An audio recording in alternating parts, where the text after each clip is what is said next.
Hi, everyone. Thank you so much for logging on. I see a number of people already starting to dial in, to log in. We're so excited to have you. We're going to give it a couple minutes as we see the numbers just jumping in. But really, truly thankful for you giving your time today and sharing time with our panelists, who we'll introduce very, very soon. In the meantime, as we're warming up, if you wouldn't mind in the chat function of Zoom, which I hope that at this point we're all really familiar with the Zoom technology.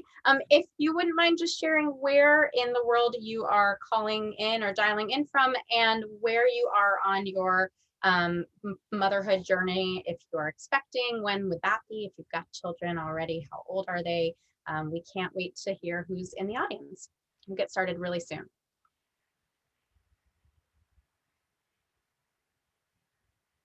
New Jersey. We were just talking about New Jersey and Massachusetts. So it's like you knew. Wow, congrats.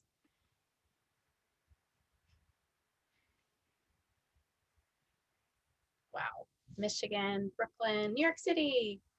Congrats, everyone. I see expecting to 20 week to Due 20. date is today. Yay! Oh my gosh. So exciting. We hope that this is just gonna support and you're gonna take it all with you through the due date. This is just like spicy food, this panel. Yeah. Yeah. Come on, little baby. You got it. Virginia, Seattle, Atlanta, amazing. Oh, congrats, everyone. Also, for those who are postpartum, and for those who are expecting, I'm so impressed that you have the wherewithal to find us and log on and be present here. That is already a win. So thank you so much. I was just gonna say, I see a 3-week-old. Like, Hannah, you are winning. Oh, right mama. From France. Wow, our farthest reaching attendee. Thank you so much. Congrats. All right, so I am gonna continue to let people join. And again, once again, thank you for being here. As you're joining, you're welcome to jump onto the chat function and share with us where you're joining from and how old your child is or where you are in your pregnancy journey. And I feel like 1203 is sort of the new 1205, and we have such a rich topic and such amazing stories on these panelists' journey. And so I'd love to just get started. Thank you so much for being here. We are talking Childcare 101 and the Fifth Trimester, both such amazing and important things to be thinking about, not just in this pandemic stage, but truly always. And so thank you for allowing this to be top of mind.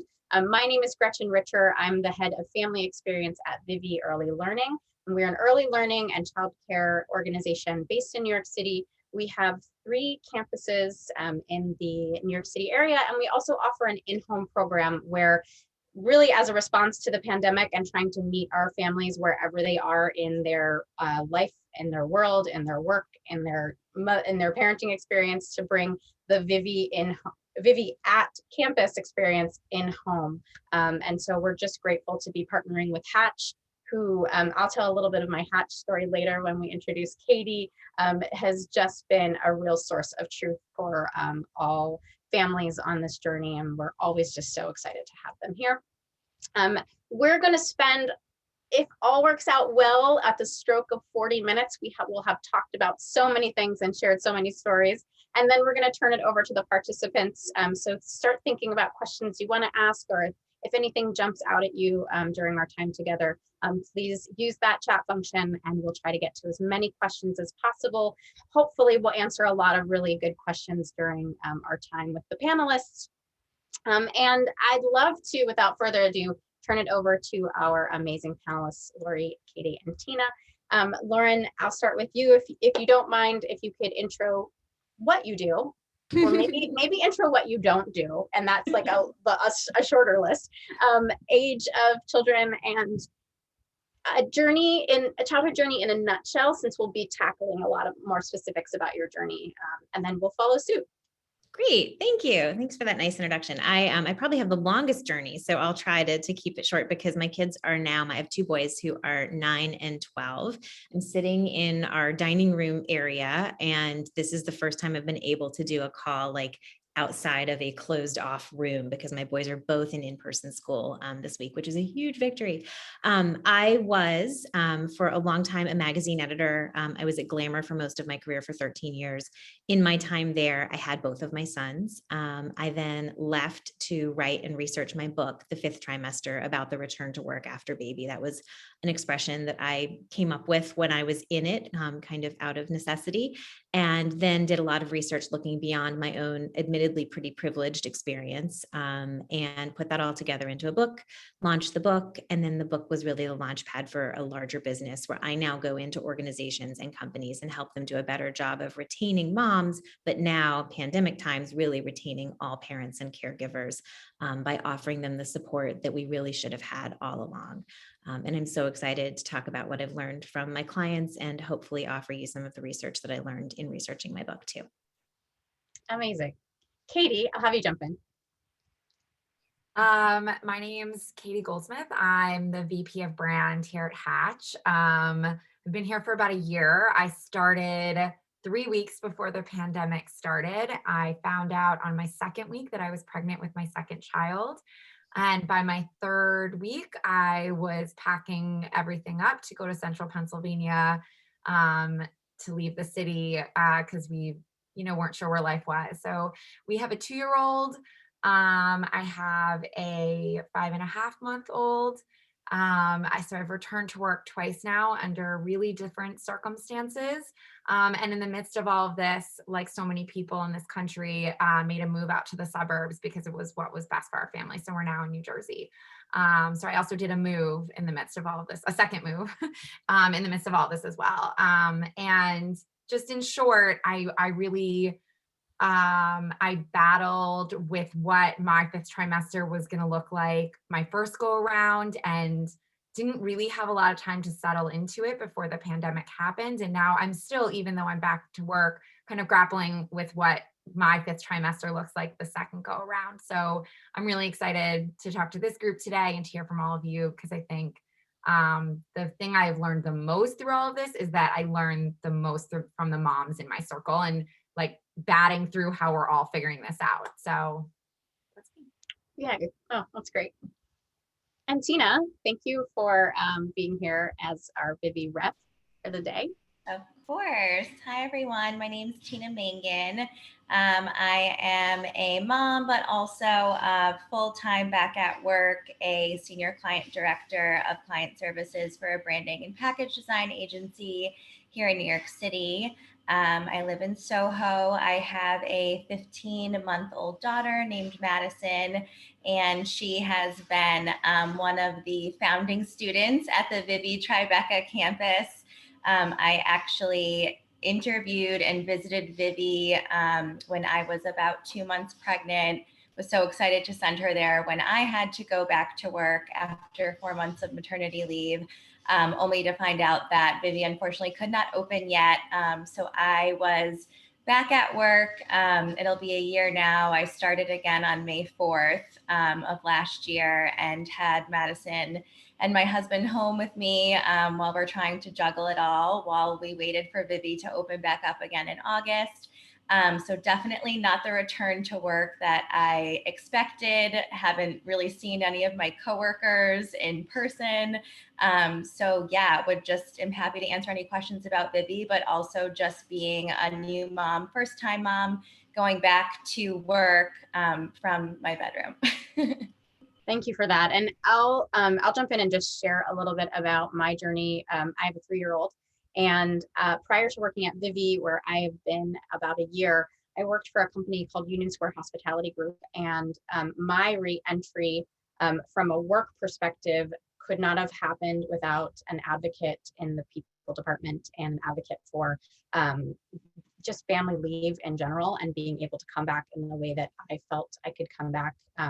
That said, I also wish I would have been able to advocate for myself even more instead of kind of doing the right thing and feeling like I had to be like super present and very very much like, oh, I had a baby, but I can do it all. It's the exact same thing, you know, returning to work, right? And then I also read Lauren Smith's Brody's book, which was really, again, such a very honest and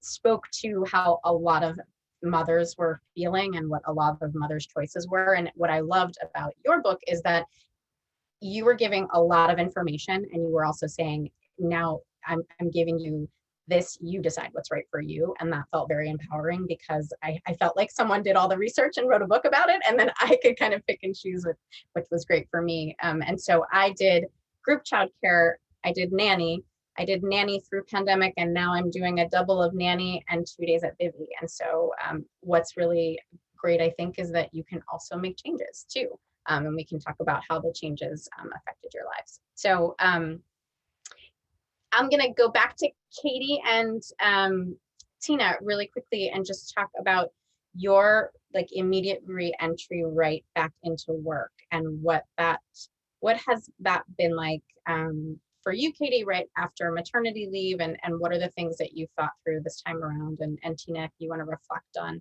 what going back to work meant for you, you know, also in a pandemic, but in a little bit of a different situation. So Katie, I'll peg you first if you don't mind. Yeah, my first time around, I had planned on getting a nanny and did get a nanny, which we're really grateful. That was something that we could afford and was an option for us. But my husband and I at the time worked long and unpredictable hours. So a daycare environment wasn't going to be the best fit for us at the time. So we hired a nanny, and I found out after I'd hired someone wonderful and she settled in with us that I was being reduced to 3 days a week at that company. So in essence, I was going to be like cost neutral. Like now I was bringing home no money by keeping this person, but I wasn't ready to make a change. So it was a really big emotional hurdle to make peace with the fact that I'm a little bit of an older mom. I'm 38 now. I was 36 when I had my first, that I had worked for so many years of my life and built such a career. And all of a sudden I was bringing home nothing to my family.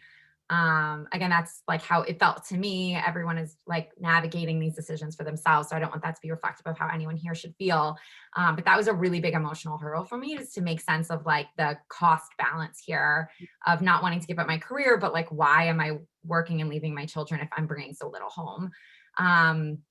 Shortly thereafter, I got my job at Hatch, which solved a little bit of that, cost problem, but also was really wonderful because I was such a huge fan of the brand and was such a beautiful fit. I found I was ready to like settle into yet another transition into my 5th trimester, now working out of the home, when the pandemic hit. And in that same week or so, I found out I was pregnant with my second. So shortly thereafter, ended up in March in central Pennsylvania with no childcare, pregnant with a toddler.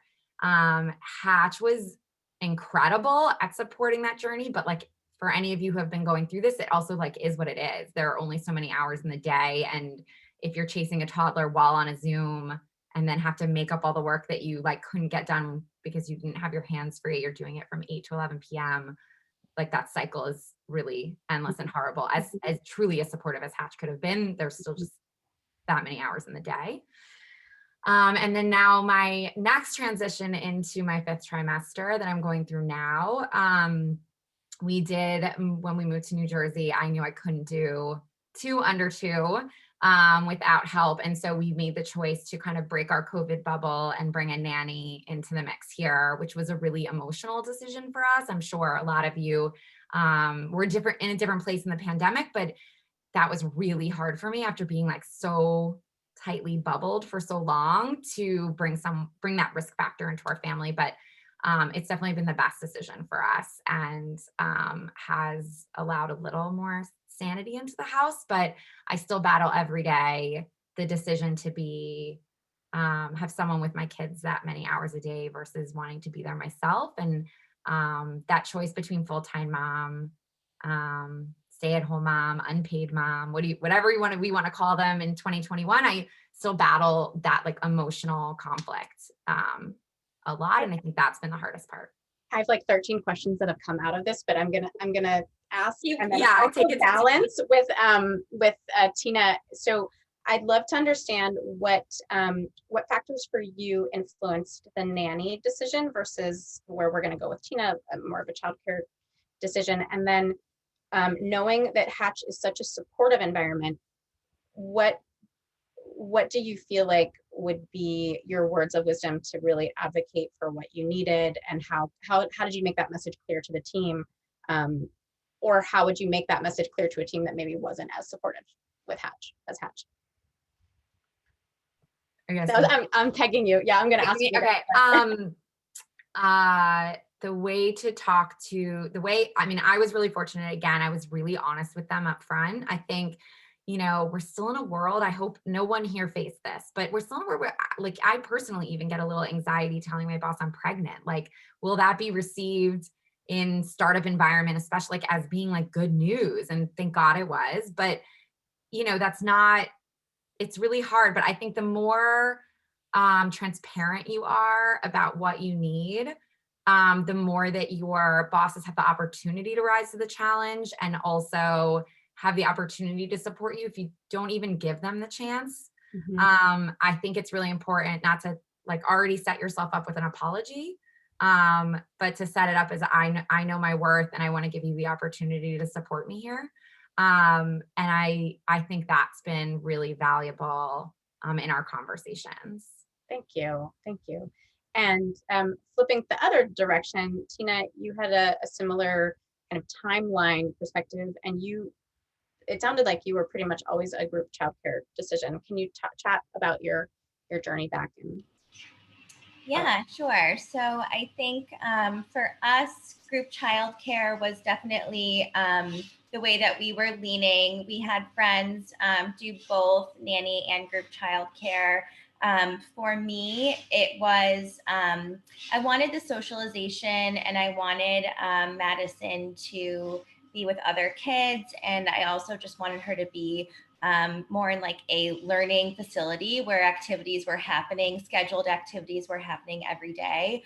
I'm definitely not like an arts and crafts mom. Like, I live in like a pretty minimalist apartment, so like there was no painting or anything like going on at my house. So messy activities I preferred to be outside of the home with teachers instead. So that was an easy decision for us. And I think we both didn't have family. We don't have family close by. So I think an option of having like a parent fill in or step in or lean in wasn't really there for us either. So I wanted the consistency of childcare, and really only looked at Vivvi. That was the only facility that we toured and just fell in love instantly. So it was a pretty easy decision for me. I think also like the thought of interviewing nannies was very daunting as well for me.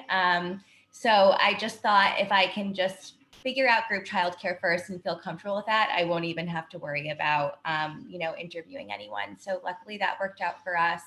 But then when it was time for me to go back, I think I had like a similar situation to Katie, where I just felt like, okay, I can do this, but I'm basically like working, like my salary is essentially like going to Vivvi. But to me, I was like, I want her to have this experience. I thought it was the best. My schedule at work was a bit more flexible. My husband, not so much. His hours were definitely way more insane. He works in finance. So for him, it was like, great. But for me, I was going to have to put those parameters in place of blocking my calendar from 8 a.m. to 9 a.m. so I can get Madison ready and get to school. And then at the same thing, at the end of the day, like, I have to leave the office by 5 in order to pick her up on time. Vivvi hours are amazing, but I'm always like, have that guilt of like, well, I don't want her to be the last kid there. Like, I want to get her early if I can. So when the pandemic happened and I went back to work, I had Madison home with me for a little bit until she was 6 months old, until Vivvi opened up again, which was definitely a juggle. But I think I had my husband home as well, which was definitely a blessing. And now being 1 year into it, yeah, I think I still have the guilt. Like I'm sad that I'm not there to like see all those milestones. I mean, my daughter took her first steps at Vivvi. I never tell anyone that except you 66 participants on this call. I pretend I was the first one that saw it, but like there's milestones that I missed. And you know, to me, that's okay because I know she's in like a happy learning environment, and we have our special moments, you know, before and after school and on the weekends. And that's just something to me that I had to take in stride and balance and know that I can keep my career going forward because she's not going to be this little peanut for forever. She's going to grow up and go off to school one day too. And I want to make sure that I can keep advancing in my career too. So yeah, that's it for me. And then I think one last thing I'll say about like the nanny too versus childcare, especially now for us living in a small New York City apartment.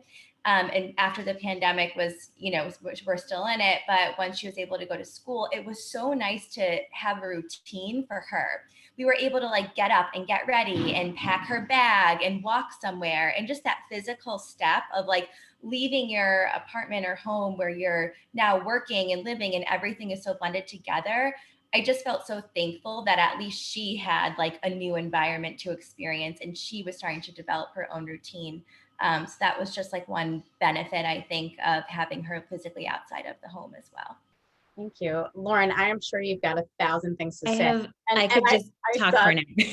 Yeah, I think I'd love for you to respond both, you know, hearing these two stories, and there's an emotional context, there's a prioritizing what's important to the family context, and then there's an advocating to go back to work. And how do you eliminate all the things that are out there coming in and really define, you know, a plan? Or can you give us some?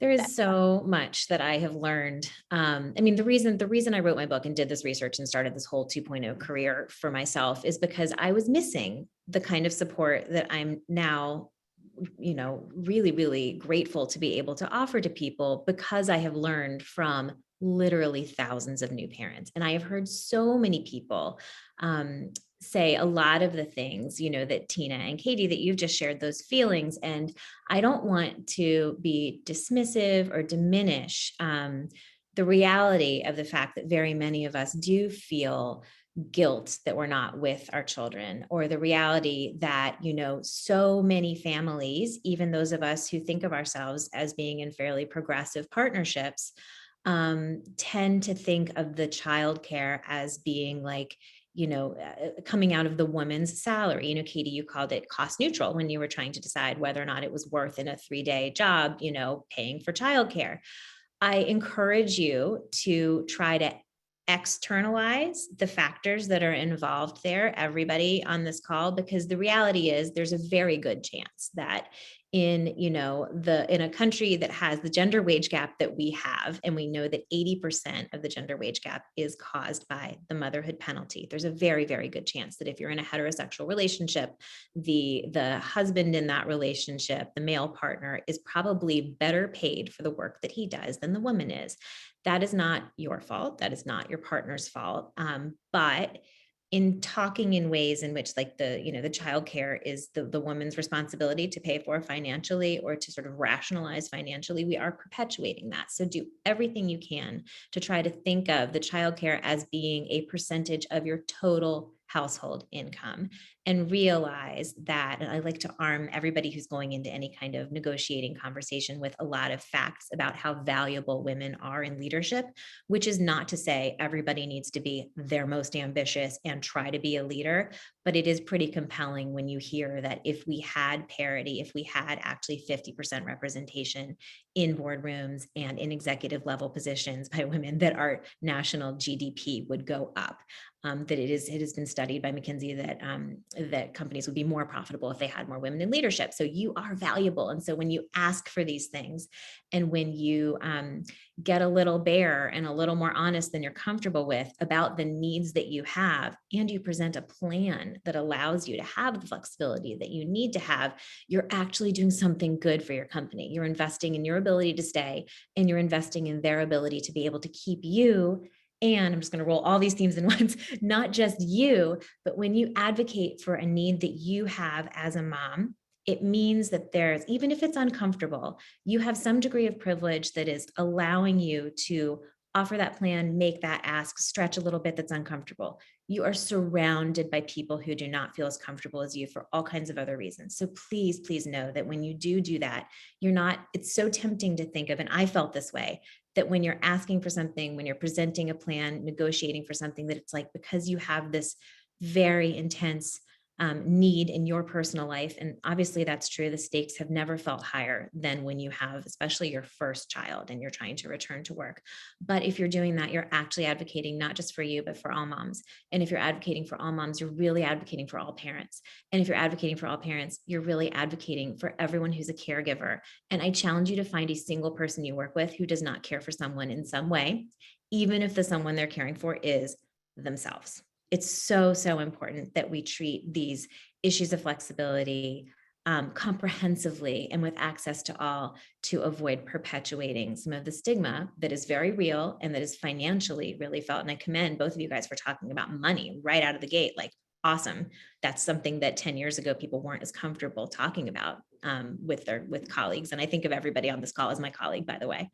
Oh my gosh, what else did I write down? Okay, the other thing I want to share, and then like I'll let you take right back over, Gretchen, sorry, is the daycare versus nanny decision is so real that I knew what decision we had made in my family. And I'll share, we had a nanny in our home, Jean. She was awesome. Obviously there were like some bumps along the way, but she was a good fit for our family for 7 years. And then after that, when the kids were in school, we moved into after school babysitters, but who were consistent caregivers in our home. That was largely because my husband is a doctor. He was in his medical residency and I was the breadwinner at that point. It was a financial stretch to avoid a nanny. I'm sorry, to avoid, oh my God, sorry. Oh my God, that's so Freudian too. It was a financial stress to employ a nanny, but we made that decision because his hours, he worked overnights for a week at a time. I was working until midnight, 2 a.m. You'll notice I'm not doing that job anymore. But when I was researching my book, the very first chapter in the book is about your childcare decision, because so often it is the most heated decision you'll have to make as a new parent. And it's the thing that people worry about the most. I will admit to you, it was the last chapter I wrote. I was so nervous to say to, the women of America that there's a right decision around childcare. And so, as with everything else, I looked at the research and I looked at, there's a compendium of studies over the course of 15 years. It's hundreds of studies that were all sort of looked at together in one like giant mega study. I forget what the scientific term for that is. But it was looked at by the National Institute of Childhood Health and Human Development. And there were absolutely cases to be made, positive and negative, about children's development in either a daycare center setting, in the home cared for by a family member, in the home cared for by a mom or a dad, nanny in the home, group childcare setting that's not like a center-based setting. Like, all of those scenarios had pluses and minuses. But this is the joy of a compendium. When you looked at everything all added together, the bottom line takeaway, and I was so relieved, and this was the thing that let me actually go ahead and write this chapter of the book, was that it said that the biggest predictor of your child's success in their child care situation is the parent's emotional comfort with that decision. And I was like, thank God, because then I could go and write using interviews, using people's experiences, finding out what it took for them to feel comfortable. And I think that is so important right now when we are, still in a pandemic. I am loath to say post-pandemic, but we're like figuring out like what our third quarter looks like, right, in pandemic. And these decisions are more emotional and more emotional than ever. And so if you have feelings about like Tina said, like not wanting a mess in your home, like that's valid actually, because that you're going to feel less anxious and, more comfortable in your home if there's not paint everywhere. That works for you. That's something you should actually listen to emotionally. And of course, logistics and finance are super important, but your feelings around the logistics and whether or not the parents are going to be able, if there's two, to split up like the pickup and the drop off. Like your feelings about that matter. Your feelings about whether or not you want to make a stretch to afford something, those matter too. So listen to the feelings as you make these decisions. And now I'll be quiet and let Gretchen take back over. I'm probably going to ask you another question, so just be prepared to go back. Wait, sorry, can I clarify? Because we focus a lot on the whole like and baby care, my salary. And I see someone wrote, is it anti-feminist? I battle all those same questions. That part, I guess I just want to clarify to my feeling there is that it was my feeling. Like it wasn't the way my husband was making me feel or the even external world was making me feel. It was like, I had worked so hard in my career for so long, and it was so important to me to financially contribute. And it was my personal struggle with like, even as feminist as I am. And, you know, I bought my own apartment by myself before I was married. And like, you know, all the things that were so important to me, it was like me making peace with all of that. My mom's a stay-at-home mom. My sister's a stay-at-home mom or unpaid mom. And so it was me just like, if I'm not bringing home any money, like, is this worth it? Like, what's the long game? Like, how do I define this next chapter for myself? So I do just want to clarify, like, I battle all those same anti-feminist questions as well. And that like, none of those things were coming from the people in my life. It was really just this like. And I think too, you can be data driven and understand the data behind everything. And, you know, I said this last time, I was at a place where I was interviewing nannies and I was being very logical and very data driven and very, you know, I had my list, but at the end of the day, you have to feel a connection and you have to know that this is a good person. And so sometimes the heart and the emotion have to take precedent over the data. And sometimes it's the other way around. But I think knowing whenever to say like, okay, this is my brain talking and really my heart wants this and I have to go here. It's kind of, you're going to perpetually live in that balance as a mother, you know, for the rest of your life. I'll add too that when I started doing this research, I had a good number of biases that I have learned to shake off, and I am sure I'm loaded still with lots more biases. You know, my bias going into the research was that, you know, like working moms were moms who were paid for their work. That has really expanded. One thing that has also I've sort of developed is the idea that true feminism is not necessarily, it's not exactly the same thing as working mom ambition, right? Like true feminism is being able to have agency to make the best decision for your family. And obviously, like we're only able to have that agency if we have options, if we have resources.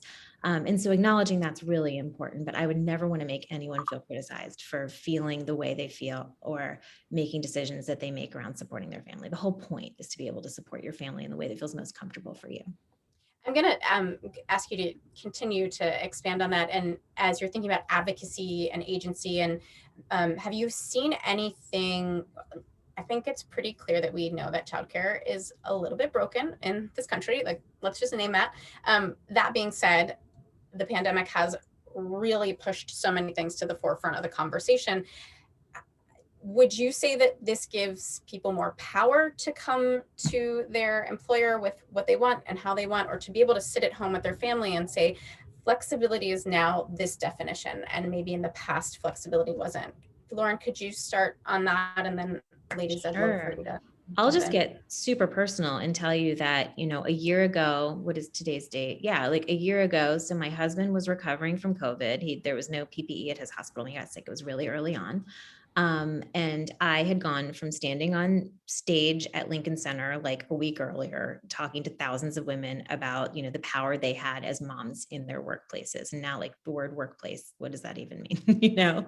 And I had a complete, like the closest I've ever been to having a breakdown when I realized suddenly my husband was going to be gone. He recovered. Thank goodness, obviously, thank goodness he recovered. But like in this story, he recovered and went back to work, but he was gone 15 hours a day. He got relocated close enough that he could drive. We bought a car, like the, you know, life turned upside down a lot. My kids were home, but I went from being somebody who like did her makeup and hair and was like standing on a stage in front of people, advocating for all this stuff, to being home, not being able really to work, having like 20 gigs disappear on me in a moment's notice. Like my whole year was going to be like my best year yet as somebody who's self-employed. Everything disappeared in a puff of smoke, except for a couple of columns that I write. And I had a total reckoning with myself of, is this work niche? Does it not count? And where I'm going with this is that the thing that helped me was actually when my best friend on the phone was like, you know what? It feels like we're all in our fifth trimesters now. It feels like we're all like coming out of maternity leave, figuring out how to be more transparent than we've ever been before and comfortable with it and prioritize our kids, having all these conflicting feelings, like having to advocate for ourselves with like the highest stakes possible. And I was like, oh, Eureka, thank God. Like everybody needs a best friend like my best friend. She's the best. And I realized then that I Well, needed we to should invite her on the panel next time. Oh, yes, exactly. She's teaching right now. She's a teacher. I needed to expand the approach that I was taking. So it's really not just about new moms, but we were all in our fifth trimesters. And so the reason that I tell you that is because part of my work is to be transparent about the stuff that's hard and to model that for everybody who I work with. But also because it helped me really realize that this moment that we're in right now, and it took the media, and I am the media, I'm a journalist, but it took the media a few months to catch up. But all these headlines we're seeing right now about working moms, about women of color being disproportionately impacted by the pandemic, both in job losses and in vulnerability because of the kinds of jobs that they're doing, make them more vulnerable, about the fact that our society is propped up on childcare. These are all ultimately like, let's keep them in the headlines and let's learn from them and let's use this time for long overdue progress. And what does that mean for everybody who is watching this at home, you know, potentially with a baby in their arms? It means that when we talk about paid labor and unpaid labor, and when we talk about, you know, the rights of domestic caregivers, when we elevate domestic care, when we say that like that load of laundry you just threw in, or that, you know, like that snotty nose that you just nose freed, like that has value. When we say that has value, not just for the people who it's not just for the people who care for our children who are being paid to do it, but it's for all of us. It's showing the value that has in society. And you can be as absolutely, you know, bipartisan, non-political as you want to be about it. If you can make the economic argument that we need this generation of kids to grow up to support our economy and to know what sustainable working parenthood looks like and the value of caregiving. Like And thank you, meta-analysis. Whoever said meta-analysis, that's exactly the word I was looking for. Thank you. Anything I think for you, Katie and Tina, did you think about flexibility or have you found it being any empowerment in kind of the return to work? Katie, you get to be in this awesome supportive environment. So it's like, I feel the same way in Vivvi, where, you know, I even had to have a conversation at one point when I was taking this job of like, ugh, I don't know if they can, like, I have a 2-year-old at this point, and I'm going to be working off hours because I'll have to log back in and they're going to want me to work. It's a startup. There's a ton of hours I'm going to have to be a part of. And I kind of backed out of my interview process only to have the CEO say, hey, do you remember that you're auditioning for a role in a childcare? Like, we're advocating for working families. I need you to get on board with the fact that you are a working family and this is what we do. Like, this is a real conversation. And if you can't advocate for yourself, I'm going to advocate for yourself. But I say that to say that even in the best working solutions, how have you had to change your advocacy for yourself? And yeah, I mean, I'll say I'm still doing it, and like was joking before as we waited for all of you participants to join, was joking that I was geeking out that I got to talk to Lauren today, because I also like do not have this figured out. I do have a really supportive working environment, but it's a small start. I mean, as glamorous as we want to make sure all you guys think Hatch is, it's a small startup. Like, we work really hard. I worked all crazy hours through this entire pandemic, mostly with the child in my lap on my Zoom. I feel tremendously grateful that I was in an environment where I could have a child on my lap on my Zoom, but it often meant grabbing hours between 8 p.m. and 11 p.m. and picking which days I showered to like make that work this year. I feel like I have a little bit of PTSD that like I'm scared of what comes next. Like now I've found comfort in being here. And while this has been the hardest year of my life, I feel so grateful that I got to be with my kids more than ever. As someone who did debate the like stay at home mom option versus going back, it was like someone gave me a little gift of having both in a weird way. And now I'm petrified of how much to give. I'm going to give that back. So Lauren, you're going to have to help me figure that out next. But the answer, I guess, on mine, I don't know yet. We're literally our teams are meeting now to try to start to think about like, what does September look like? What does January look like? We don't know yet. So I wish I had a better answer. And I'm very excited for Lauren to tell us all how to advocate for what we need coming out of this. Tina, how about you? I completely agree. I think I had a lot of conversations with other moms at my company while I was pregnant. And I remember getting some advice that was, after you have a baby and you realize that you created a life, that is almost a priority shift. Like, I remember feeling such a sense of power and just like, wow, if I can do that, like this job maybe isn't as hard as I thought it was. And I had like, maybe I was hormonal and emotional, but I had this like bit of a wave where I was like, I did this and like none of the other men at my company did. And like, I'm making this work and like, wow, maybe I can do more than I ever thought. I think I tried to like ride that high for a little bit, but then I also got advice, and what I spoke to a little bit earlier was like the setting your own boundaries. And yeah, I did have to do that. Like I was like Madison feed time on the calendar and like her little head and was right here on the Zoom calls. And like, no, I'm not going to turn my video on because I'm going to sit on the floor and fold laundry while I'm listening to this conference call. Like that's just what I did. And I was just like, you know what? It's survival mode and I'm going to do whatever I can to get by. And I think, I think to your point, Katie, the picking and choosing, I have days where I'm like, nope, I'm off at 4:00. I'm going to Vivvi to pick up Madison and we're going to the park. And I won't check my phone or my emails until after dinner and tubby time. And then when I'm sitting down on my own time with a glass of red wine, then I'll get back to you. And that made me feel powerful too. So I think I just like pick and choose my moments and just do the best I can to get through every day. That's amazing. Lauren, anything you'd respond to? And then I think we'll turn it over to the audience to start throwing some questions at us. Sure. I mean, these are all, I'm so grateful for the honesty, and what you guys are sharing, because I think that is really ultimately what helps everyone the most. And I think it's important to think of, when I said you are all my colleagues, like I actually mean that. It's one of, oh my God, sorry. Sorry, crazy rescue dog. She's really neurotic and the mail was just delivered. Celebrities, they're just like us. Okay, now that is ridiculous.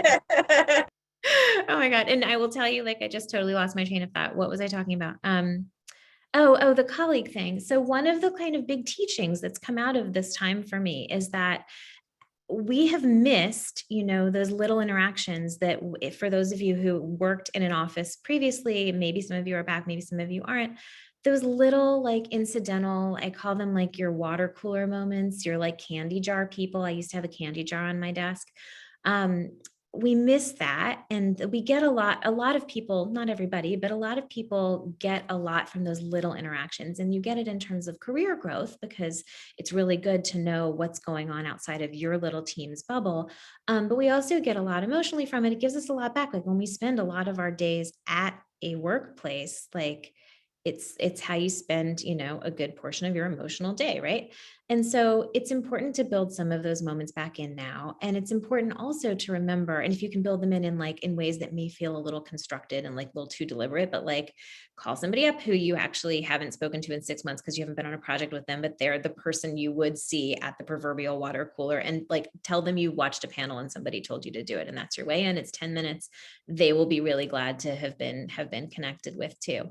But also all of the other working for money, paid working parents that and this includes people who are looking for work too, of course, they are your colleagues, and they help you when they tell you what this time has been like for them, and when they open up in the way that we've heard the voices on this call open up, they help you expand your definition of what's normal on your team, for your employer, in your specific industry. And I get to see this because I work with a lot of women in big law and a lot of women in tech and a lot of women in finance. And it's amazing what each of those groups thinks is like normal that the others would be like, no way. So let everybody right now who is a parent, particularly if they have a baby, your baby's age, and who is working, help expand that sense that you have of what's normal and what support we should have available for us. Because as we see this administration step up and start to commit real money to childcare recovery,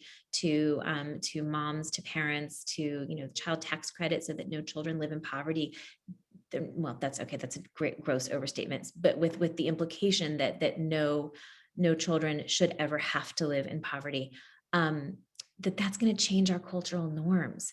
And policy does change that, and policy even internally at your little company does too. So it's important to know that when you stretch for something, you're stretching for like globally, everyone, yes, you, but this is how we change culture, is one mom at a time. So I'll just say really quickly, because I know we want to turn to the group. I actually did do this, which I feel like very proud of. That's awesome. Lauren suggested it. When I was going back to work the first time, I called a bunch of moms that I really respected in my industry who had like children under 1 or 2 years old so I had done this recently. And then I also, because I'm a big research person, and also talked to then a bunch of moms who have husbands who work long hours, or partners who have long hours, which mine does. And was like, what happens in your house from 7 a.m. to 9 a.m.? What happens in your house from what time you get home and what time is that to the end? Does your child ever pick the nanny over you? And like, what did you do when it happened? Like, I just asked all my biggest fears and logistical questions. And then I got little nuggets from each person. And I've texted those people too. I mean, they're just like industry friends. It was like another person who worked in PR, or another person who worked in whatever. I'll even text now and be like, okay, I'm confused. I'm at the next chapter of all this. And they're like just a little ahead of me. Like they're just doing this all like 6 or 12 months ahead of me. So I have the benefit of their learnings. And it's been one of the most helpful things that I've done. I think it's great because then you can filter in what you get, like the yuck or the yum vibe, what is giving you the yum vibe. And especially for all of those of you who are planning your childcare experience, follow that yum vibe, but ask a lot of questions to a lot of people, because then you will be able to understand that every journey is the right journey for that particular family. And you can pick and choose the journey that makes sense for you. But you don't have to follow someone else's journey. You can sort of cherry pick across that. And I think that's what it's really all about, is listening to the stories, prioritizing, setting boundaries, asking like, where's the pump room and what do I do, is a amazing question that you're allowed to ask when you get back to work. And then also following those heartstrings too, and following that emotion. So I don't see any chats coming through yet, but I am excited. Oh, yes, I am excited to see some things. Amazing. Okay. Let's see.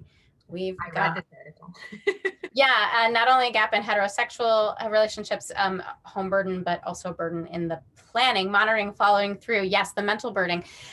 Tips for navigating this additional part of the fifth trimester. I'll also add, we had a question that came in earlier about ensuring that it is a partnership, if that's where you are in your relationship, that you're partnering the parenting. Lauren, do you want to take that? Sure. Yes, absolutely. First of all, I really do recommend Eve Rodsky's book, Fair Play. It just, whether you get the cards and actually do the methodology involved in it, there are just some key takeaways, including like whatever you divide up. If someone takes on, if someone in your partnership takes on like a task, like car is that person's duty or bath is that person's duty, they take it over wholesale. So they need to not just do the bath every night, but know if you're almost out of like the one kind of like wash that your baby doesn't get eczema from, like own it start to finish. So I will just advocate for Eve Rodsky's work there. It's really strong and smart work. In terms of the mental load, so there's so many ways that people define it. I think the most important thing to know is that you have to make it visible. If you want your partner to share in the work that is in your head, your partner has to know that it exists. And it is so tempting we professionalize like so much. We're so good at doing all the things, particularly if we've had uneven parental leaves. Like if mom has had a longer parental leave than dad has had, like go figure that in that time, you've learned how to professionalize this stuff. So there are a few really concrete solutions to that. One, if dad or partner does have access to parental leave, to have the partner take that leave at the end of yours, like in the beginning, obviously to care for you if they can. But if you can't take it simultaneously, when you go back to work, have your partner take, even if it's just a week, like straight up time there. Let's baby get a little bit older before they're totally in someone else's care. It lets dad or partner actually be in charge. It lets you see that dad's in charge. It just offsets a lot of that inequity that like was kind of forced upon you circumstantially. Another way to divide, this is going to sound a little bit off topic. I promise you it's not. Something that we don't talk about, and I think this is like on my list of things that I really want to write about, is inequities in nighttime wake ups. I need like a better, catchier term for it, but like, the invisible labor of nighttime wake ups.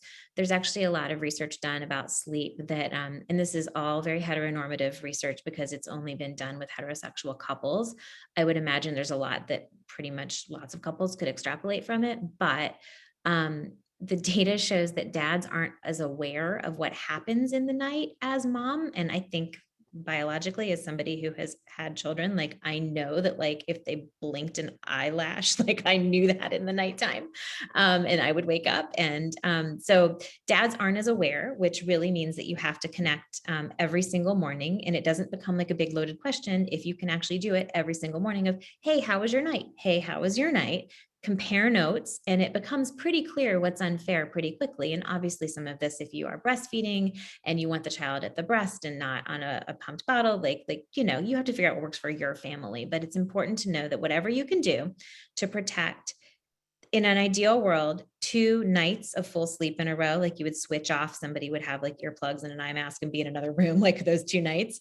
But good enough is 2 REM cycles, and 2 REM cycles is about 4 hours. And it's why, if you're a new parent, it's ridiculous, but the first time you wake up after a night in which like some of your sleep included a 4-hour chunk, you were like, oh, like the world is an okay place now. It's biological. It makes sense. So whatever you can do as you schedule things. In my life, what this looked like was I would try to go to bed at like 9 or 9:30. I would pump a bottle. My husband would stay up. He'd actually fall asleep on the couch, but then he'd wake up for for what we called the dream feed. Doesn't work for every family. He would do that at like 11, 12, and baby would be back up at 2. And I would have gotten that like 4 to 5 hour chunk.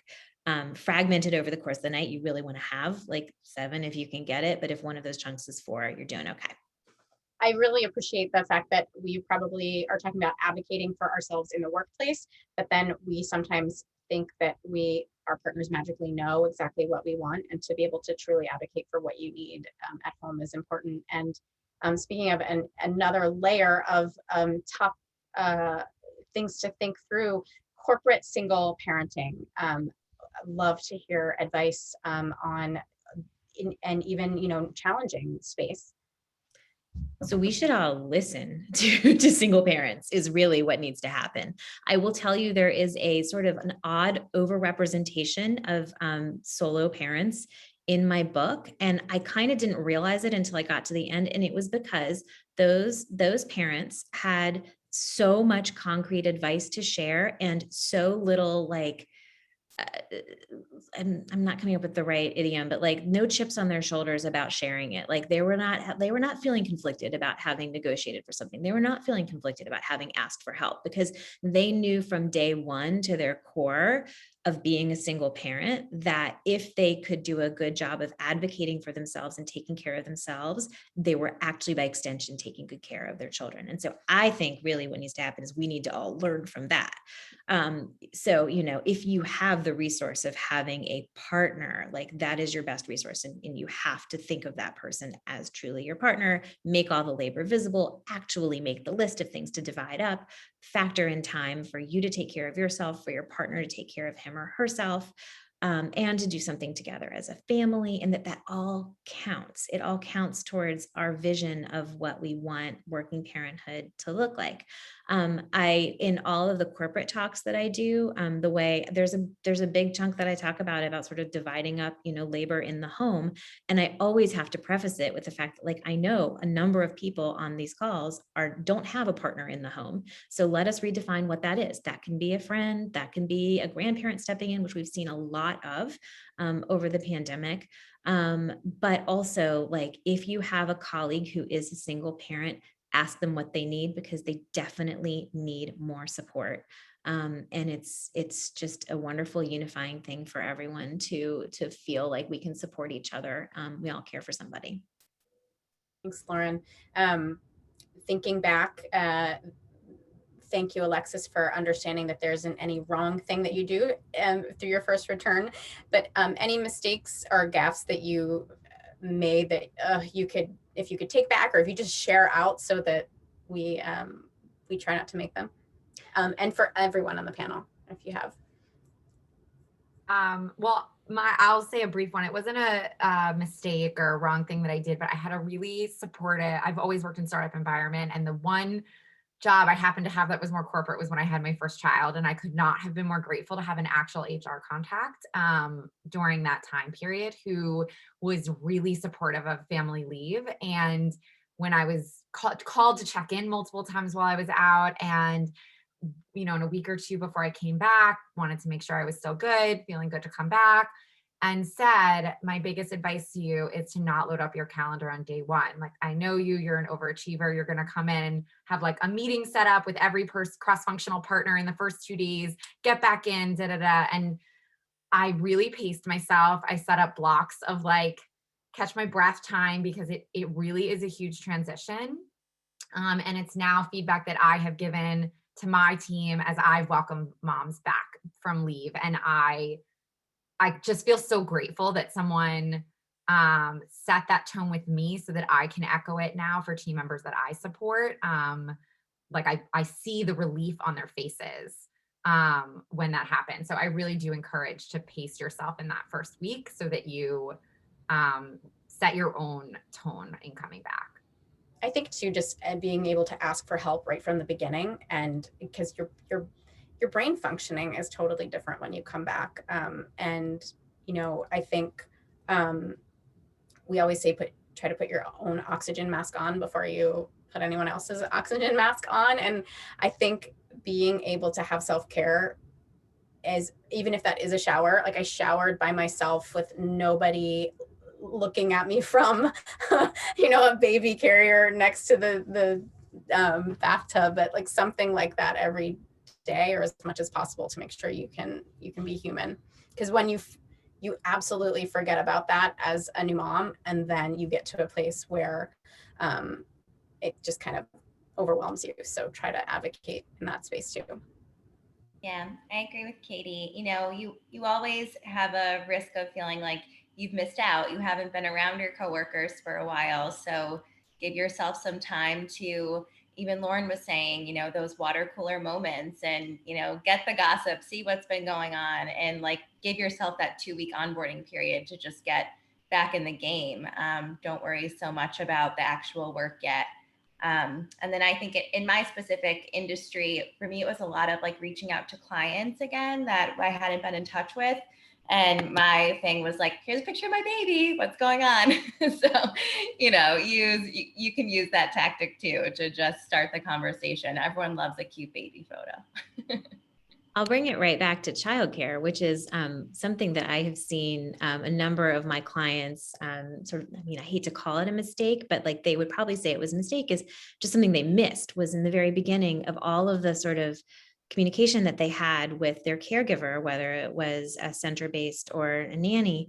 They didn't express to them how often they wanted to be communicated with. And there are some people who totally want the pictures all day long. They want to know what they're eating. They want to know what everybody's up to all day long.